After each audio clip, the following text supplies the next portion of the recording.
People everywhere are starting to listen to him. He's going on French, British, Italian, Japanese television. This is the wide world of Weingarten. Welcome back, Wide World of Weingarten. It is February 7th, Monday, about 8:40 here in Los Angeles. Getting a little early start today. Got a lot of stuff to do. Got some writing to do later today for VSiN. So banging this out early on Monday morning. It's Super Bowl week. It is officially Super Bowl week. But before we get in to what's going on this week, let's recap some of the big events over the last week. The Series Caribe is over. Colombia is your champion. They beat the Dominicans. Colombia won and beat the Dominicans. I had to say that twice. I actually didn't believe it the first time I said it. I didn't believe it when I saw it. The Colombians, who are basically allowed in this tournament as an also-ran, taking Cuba's place because Cuba has frequently had some issues with visas and travels and COVID.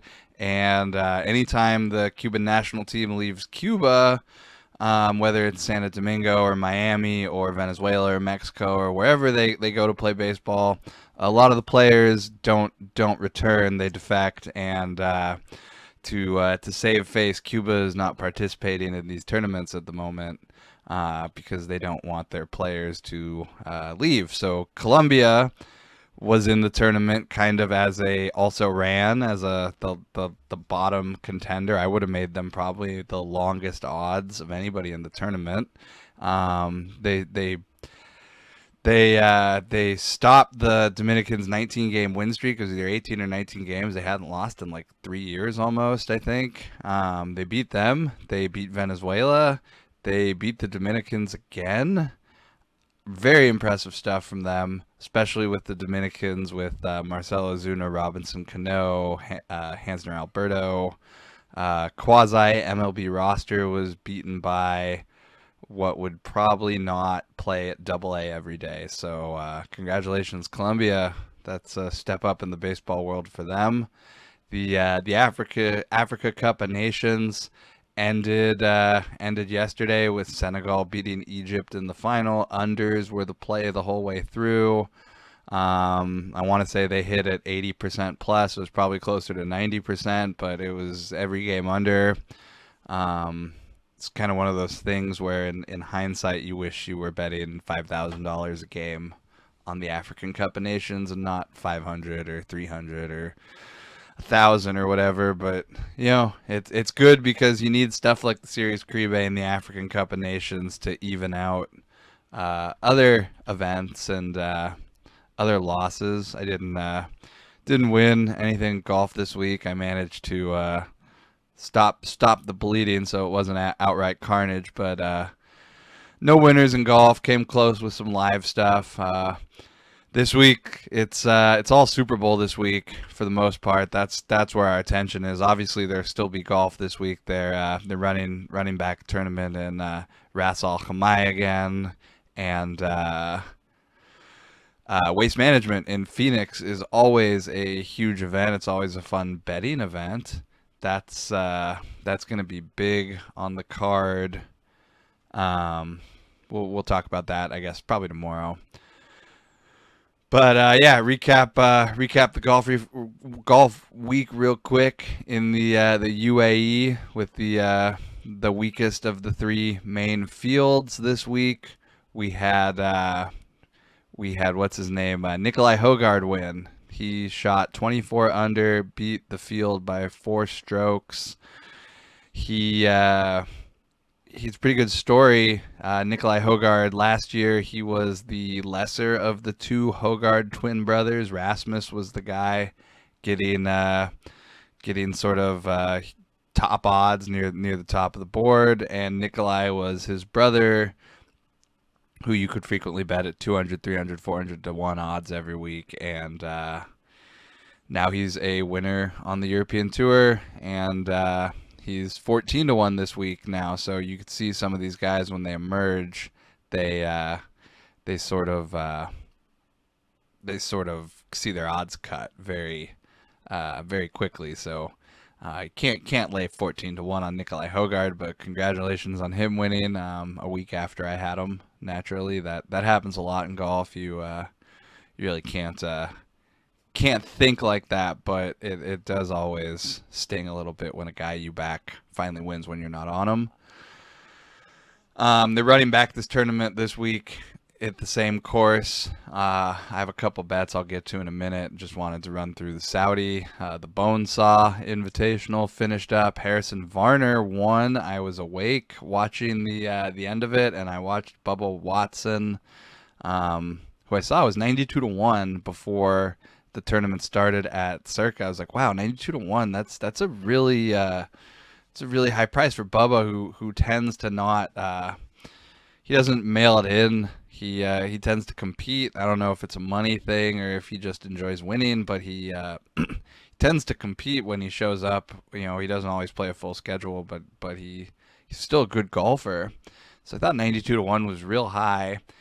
The wind picked up in round 4. Harrison Varner's round got a little shaky. The other contenders started dropping off. Matt Wolff, who I had money on, obviously not a closer, didn't do anything.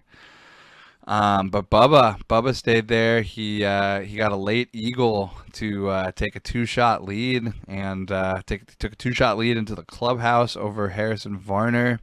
He needed a birdie finish on 17 and 18 to force a playoff. At that point, Bubba Watson, like I said, opened 92-1, was live trading at minus 1250, and was getting matched on the exchange at minus 1250. So Varner going birdie at this point was not looking very likely, and he in fact did not go birdie. He got a birdie on 17, and he eagled 18, which was quite the shot, regardless of who you had money on. It was a very impressive shot. So Harrison Varner, walk-off eagle to win the Bonesaw, and I'm hesitant to say anything positive about Saudi Arabia, but I have to say, tuning in for the 4th round, I did not mind the course. It's a seaside course. I was interested in knowing more about it. It looks like it's obviously on the Red Sea, and a new development.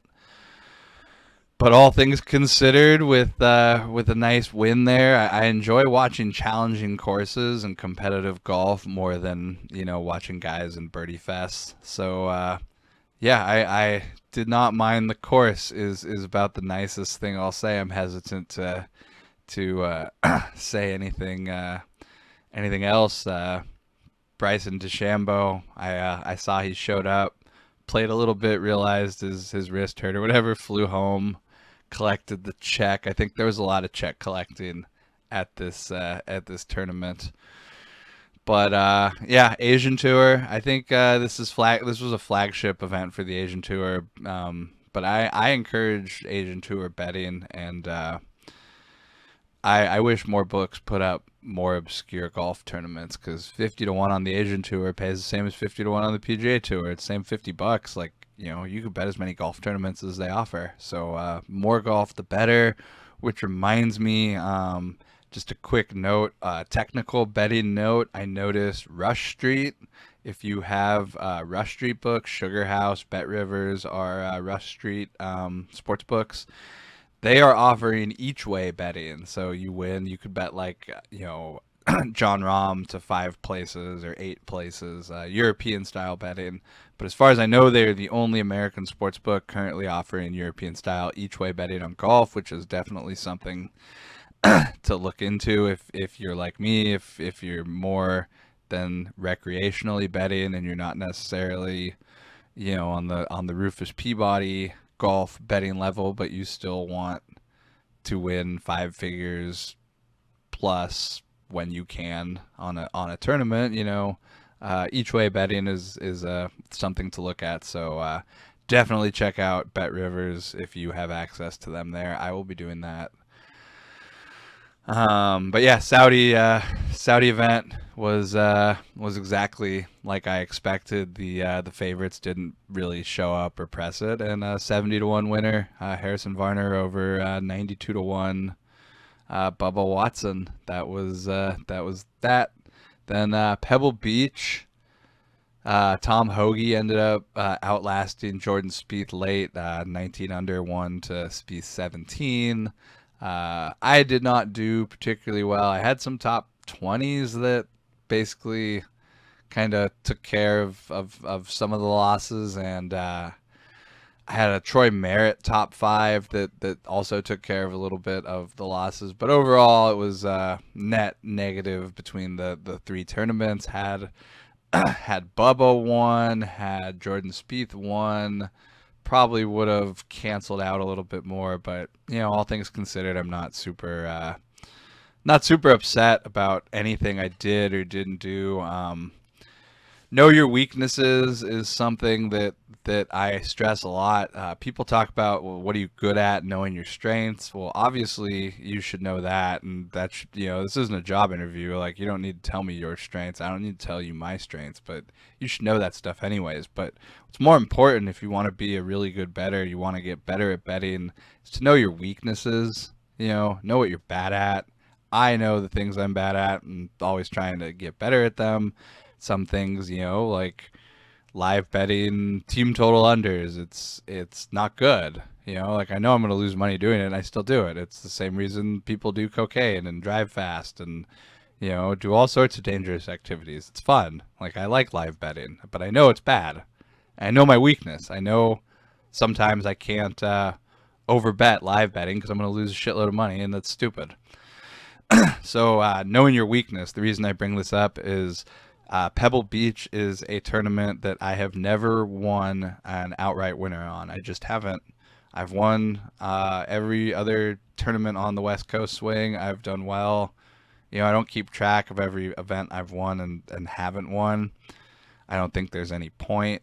But, I mean, I just know from experience, I've won this event. I remember winning Snedeker at the Farmers. I remember winning what's his name at Riviera, fucking Bubba Watson maybe. I don't remember actually who I won at Riviera with, but I do remember winning at Riviera. It was the year KH Lee got a runner-up, excuse me.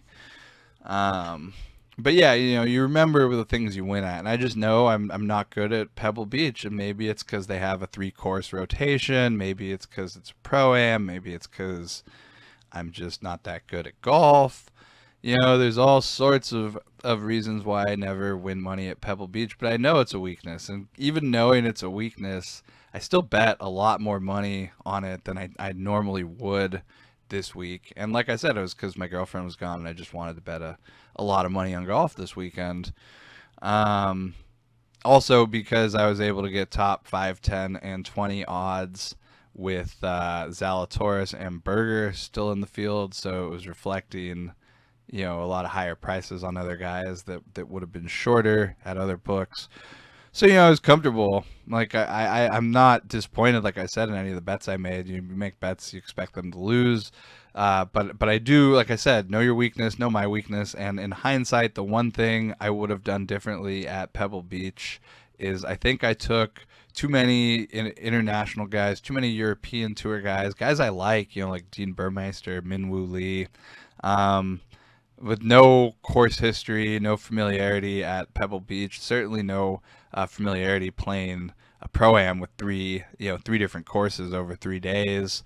So I probably got a little aggressive betting, Minwoo Lee top 5, 10, 20, Burmeister 5, 10, 20. If I can go back, I maybe would have laid off a couple of the European guys a little bit, but in general, I'm not upset at all about the tournaments or my performance this weekend. That's just how golf goes. Sometimes you're going to make a lot of bets and they're not going to win, and then you're going to win a bunch real quickly and not win again for a couple months. Consistency, as you could see from my lack of 5 days a week lately, consistency is not always my thing with anything, but certainly with winning at golf, unfortunately, fits that as well. This week, the Waste Management Open is in Phoenix. It's one of the most fun events of the year. It's a party. It is a pretty interesting situation. They have a sports book on site. It's going to be the first PGA event I can think of with a sports book on site, so that'll be a thing to watch. We'll see how the the handle is from the event. I bet you will hear a lot about that. John Rahm back in the field. He's a 7-1 favorite. Patrick Cantley second at 14. Hideki and Victor Hovland check in, tied for third at 16. Spieth 18. Xander Schauffele 20. Koepka, Berger, Scheffler 28. Burns, Finau, Webb 33. Everybody else higher than that. Dive into this tournament tomorrow. I'll try to find some futures, some top 10s, some top 20s. Then the Euro Tour I mentioned, the second week in a row, they're at Ras Al Khaimah this week. Same course, Nikolai Hogard from highs of 400, 300, 200 to 1 last year is now a 14 to 1 favorite over this field. Some other guys from the Saudi field are back this week. Justin Harding's in the field, 30 to 1 after being 100 to 1 a couple weeks ago in Dubai. Hatong Lee, 28 to 1 after a strong finish here on Sunday. 2 early bets for me on this card. I didn't wait. I was happy to just pick off a couple of these for a couple $100 this morning. Marcus Helling Clyde, who I bet last week, did not play great. I'm back on him at 100 to 1. And a guy who just missed my card last week because I couldn't find odds on all the guys I wanted, and he played well. I watched his third round for a little bit. He surged up the card, made a bit of a run, didn't play well on Sunday. Nicholas Nogarde Moeller, 130 to 1. He was in the Olympics this last year. I've watched him a couple times now, and I was happy to back him at 130 to 1 here, playing the same course for the second week in a row. I'm hoping he could break through and win and get his Euro Tour card, solidify his spot on the tour with a win here. 130 to 1. But we'll dive into golf and the bets more tomorrow, probably Tuesday, Wednesday. We'll go over golf, and like I said, it's all Super Bowl props this week. So I'm gonna take a quick break, and I'll be back, and we're gonna talk all about the Super Bowl, all about Super Bowl props, and I'm gonna tell a story about my Super Bowl prop betting experience last year with Barstool Sports. So we'll be back after a word from the sponsors, whoever they may be. Welcome back, Wide World of Weingarten. Super Bowl is this week. Like I said, it is officially Super Bowl week. Have a couple props I have bet. I started looking at. I have not gone crazy. You know, people were lined up in Vegas to bet these openers for $2,000 each. I was not. I don't really go to Vegas for that stuff.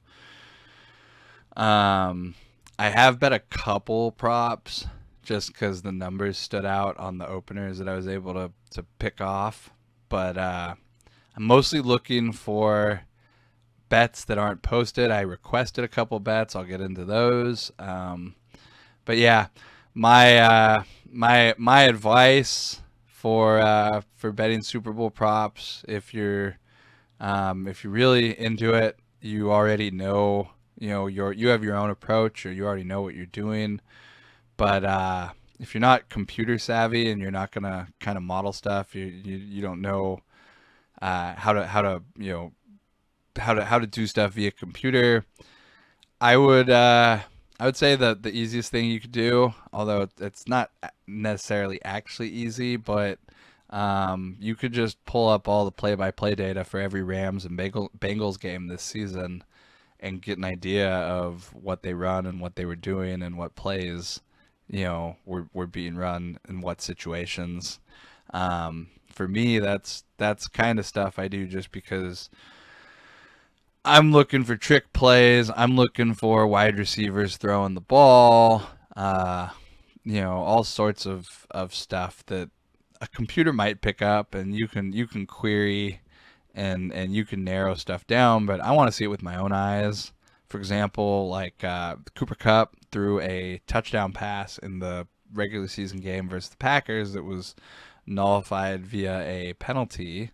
I expect that play to pop up again. It popped up in the wild card game with Odell Beckham throwing the ball. If you go back and look at that box score, that play-by-play data, I would not be surprised to see the Rams run a similar play, potentially with Cooper Kupp. I don't know with somebody else, but I absolutely think Cooper Kupp is live for a trick play in the Super Bowl, whether it's him throwing the ball or getting the ball in space somehow on a reverse or double reverse. I don't know, but I absolutely expect trick plays from the Rams in the Super Bowl. And the best way to look at what they might do to start would just be to go through the available play-by-play data and see if they've run anything yet. If they haven't, then they got some secrets in their bag of tricks that they've been saving. And if you have secrets in your playbook, there's no better time to use them than the Super Bowl, because you don't get any extra points for saving them. Aaron Donald to win the MVP is the lowest price I've seen a defensive player in several years, if not ever. I can't advocate betting him at 15-1. I think he has a good chance to win because of the narrative that he's the best player. And he absolutely is the best player on the Rams. Cooper Kupp excluded. That's an argument. We can sit around a bar and argue who's better, Aaron Donald or Cooper Kupp. But Aaron Donald is the heart that pumps. Cooper Kupp might be the lungs that breathe, but Aaron Donald is the heart of the Rams organization. Outside of a huge offensive game from somebody, I absolutely would not be surprised to see Aaron Donald win the MVP, kind of in a way where,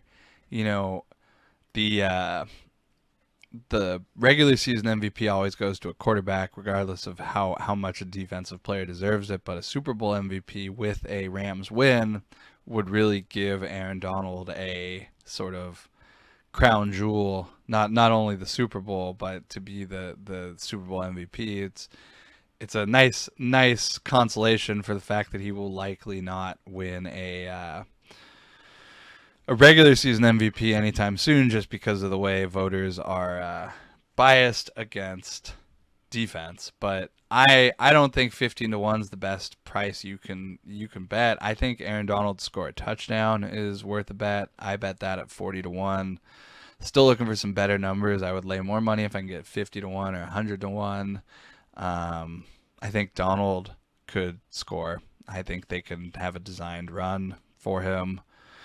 Put him in at the 1 yard line, let him carry the ball, give him his moment. Not necessarily in a blowout either. Just you need a guy to get 1 yard. Excuse me, gotta rub my eye. You need a guy to get 1 yard. Might as well be Aaron Donald. Give me 40, 50-1 on that. I'm happy to take it. Neither team to score 3 times unanswered. I have not bet that yet, but I absolutely will. It's one of my favorite bets. I bet that all the time. I will definitely bet that in the Super Bowl. I just don't have a price on it yet. Over 2.5 players to throw a pass. Would not be surprised if we saw a fake punt, a fake field goal, or a Cooper Kupp option pass. So over 2.5 there for me. Ben Skowronek to score an anytime touchdown, 14-1. I think that's way too high. It should be about 8-1, 9-1. So 14 I thought was a good bet. And then I had to request some bets. I told you that Aaron Donald anytime touchdown. Circa had that 40-1. I want a better price, so I'm requesting that at the moment. And then I requested Johnny Hecker to throw the game's first touchdown, and Johnny Hecker to throw over half a touchdown. Circa said they won't put that up, so I'm asking other books to put that up. Hopefully somebody will get back to me today. Then I mentioned a same game parlay. I don't advocate the use of same game parlays unless you have a situation where you know what you're doing. But I think a good one, if you can replicate it. I have not been able to put this in yet because I don't have access to same game parlay engines at my fingertips. But if I do have a chance to bet this week, I think a very asymmetrical bet with a huge payoff would be a Cooper Kupp anytime touchdown parlayed with a Rams defensive / special teams touchdown. There's a possibility that Cooper Kupp scores a touchdown on his own and the Rams defense / special teams scores a touchdown on their own. But it's also possible that Cooper Kupp is returning punts in the Super Bowl, and he returns a punt himself, which in that case you would get a huge asymmetrical payout, much higher than the MVP odds, and that would all but guarantee him the MVP on top of that. So I bet that. Those are not necessarily what I would call novelty bets, but these are not, these are bets that I think have a high payout, and the worst thing that happens is you lose, $200 or $500 a prop. So it's not the end of the world. But I think you can make a lot of money on really, fat tail sort of payouts on the Super Bowl. You just have to know where to look, and we will spend a absolute lot of time looking this week. Even though the early numbers, people pick off stuff like the no touchback punt for minus 450 at Westgate. Like, we're not really interested in that stuff. Like that's professional stuff. That's you don't need me to talk about that stuff, because if you were doing that, you already know what you're doing. You're not listening to a podcast talking about betting on the Super Bowl. There's going to be a lot of value out there this weekend. There's so many books. I mean, there's 10,000 props to look at every book. I mean, literally 10,000 when you count all the different books that are putting out their own numbers. There's probably 20,000. It's just, you could spend all day looking at this stuff, and I don't care that much. But I will pick off numbers when I see them. And I want to quickly tell you the story from last year's Super Bowl. Just my experience betting with Barstool Sports last year. I think they had just launched. I don't actually recall.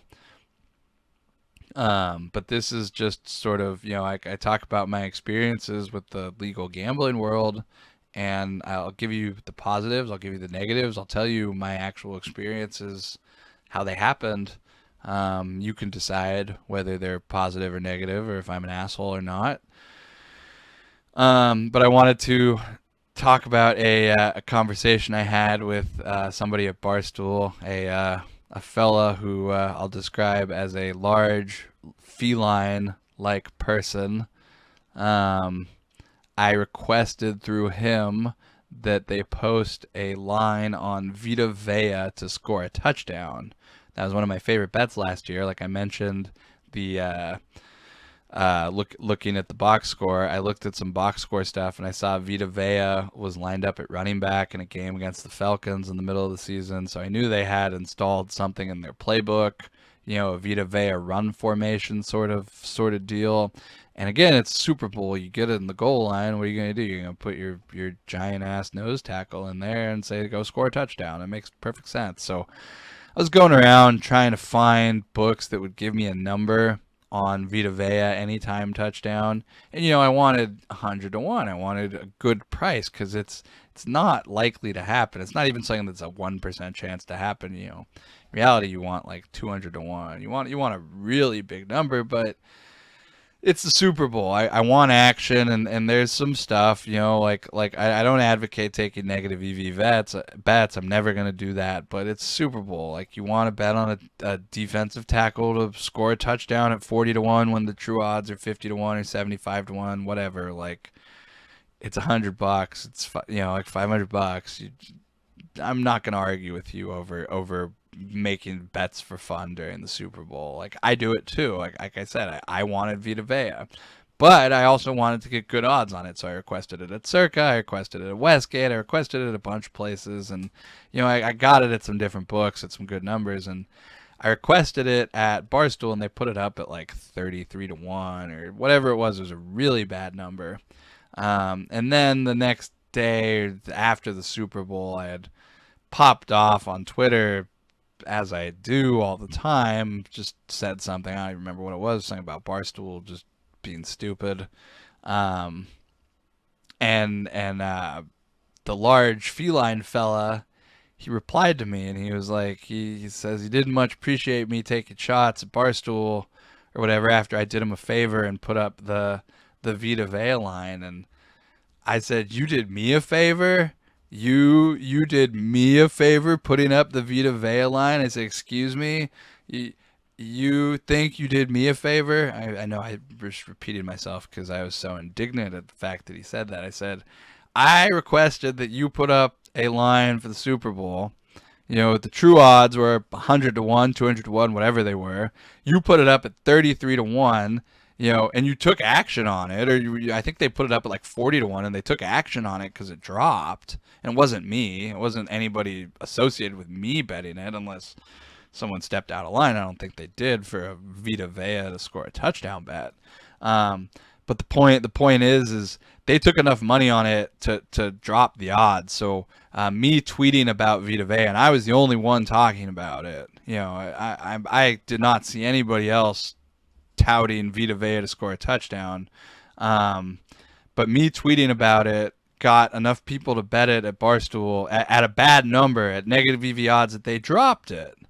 And now this large feline fella's telling me that he did me a favor. So I responded to him, and I was as indignant as Greta Thunberg, if you remember her pre-COVID, when she would do the how dare you, you know, you how dare you. I basically how dare you'd the large feline fella, if you know who I'm talking about. It's not very not being very vague with who I'm talking about, but I basically told him, you know, how dare you have the audacity to tell me you did me a favor. I had your sports book put up a bet at negative EV, you know, to begin with, that you took tons, and not tons, but you took enough action on to have to move it. And obviously I'm not naive enough to think that Barstool, you know, Barstool Media has anything to do with the actual sportsbook operation. It's just a brand, you know, it's licensed, and they have traders that they don't have any affiliation with Barstool itself, the actual trading.